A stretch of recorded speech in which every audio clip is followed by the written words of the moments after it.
There once was a city, the brain of the world, Baghdad, where every brick whispered wisdom, and every street smelled of ink and eternity. And in that city lived one man whose single question could shake empires. A sweet milk pudding was prepared for honored guests. Its taste, exquisite. Its fragrance, heavenly. Yet that very dessert became poison. Every guest, dead. Now tell me, who is to blame? Baghdad was a land where every street carried the signs of knowledge, and every brick held deep secrets.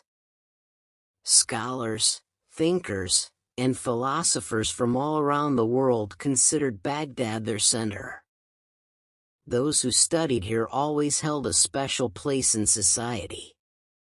In this city lived a wise philosopher and judge, known as Judge Noman.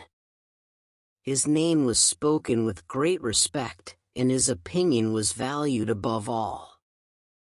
No decision was ever accepted without his word. In one of the old streets of Baghdad, Judge Noman had a small study hall where people came to learn wisdom and philosophy. On this day, he had made an important decision. He wanted to test the depth of knowledge and wisdom of his 4 students. For him, this test was not only about their intelligence, but also about preparing them to serve justice in the future. The room was filled with silence and seriousness. The students sat deep in thought. Through his questions, Judge Noman wanted to test not only their knowledge, but also the strength of their character. Every question opened the door to new truths about life, and every answer unfolded like a story. Then, Judge Noman presented a strange and puzzling case. A man had prepared sweet milk pudding for his guests. Its taste and fragrance were unmatched. But sadly, that pudding became the cause of their death. During the investigation, it was found that while bringing the milk, the servant saw an eagle carrying a snake in its claws. A few drops of the snake's poison had fallen into the milk. Judge Noman looked at his students and said, "This case is not only about an accident. It is about justice, intention, and responsibility. Think carefully. Whose fault is this? Is the master responsible? The servant? Or is it simply fate? Present your opinion with proper reasoning." The first student, Alexander, stood up with confidence and said, "This was the servant's fault. If he had covered the milk at that moment, the poison would not have entered it. His carelessness cost innocent lives. Therefore, he deserves punishment." Judge Noman listened carefully and replied, "Your reasoning has weight. Yes, one must never abandon caution. But punishing negligence is only justified when it comes from bad intention. This was indeed the servant's carelessness, but not a crime worthy of death. Your answer is good, but it does not reach the depth of true justice." The second student, Benjamin, then spoke with seriousness, "In my opinion, the real responsibility lies with the master. When hosting guests, caution is most important. He should have tasted the food himself. If he had done so, this tragedy would not have happened." Judge Noman listened with patience and then smiled. "Your thought has value, and caution. Doubting someone's intention goes against the principles of justice.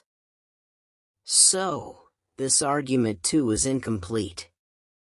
The third student, Charles, then rose and said firmly, "I believe this was nothing more than a natural accident. No one should be blamed. The death of the guests was written in their fate. Connecting this event to the negligence or responsibility of any person is unfair. But if we explain everything with fate, then no one can ever be punished. And depending too much on fate limits the true practice of justice. So, this reasoning also does not fully satisfy justice. Finally, the fourth student, Daniel, stepped forward calmly and said, "First of all, we must ask, who actually witnessed this? Who saw the eagle carrying the snake? Who saw the poison drops fall into the milk?" If the servant said this, then suspicion falls on him. Maybe he himself added the poison. Or maybe the milkman did it. If the master said it, then suspicion falls on him. And if there was no witness at all, then the one who created this story is the real killer. Judge Noman listened, looked deeply at him, and then smiled. "You have understood the true principles of justice. Real justice can only be done by the one who digs to the very root of the matter. You have shown great wisdom in this trial. You are truly worthy of this position." His words filled the room with new hope, and the students' eyes shone brightly. Judge Noman praised his insight and advised the others to study philosophy and logic more deeply. He said, "Knowledge is a treasure. It not only makes a person aware of the truths of the world, but also guides his actions and character." News of this case soon spread through the streets of Baghdad.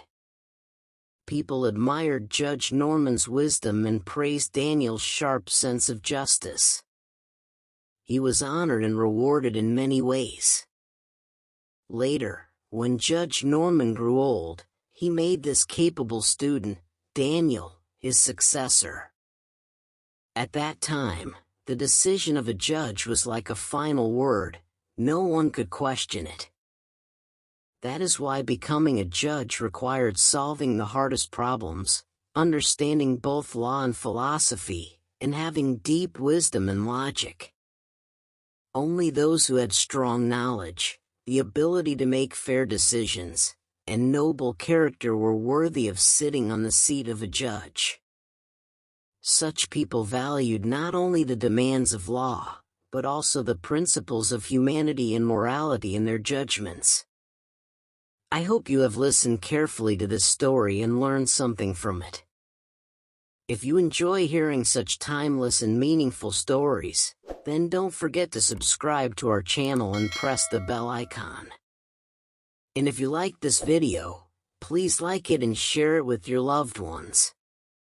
Thank you so much for your support.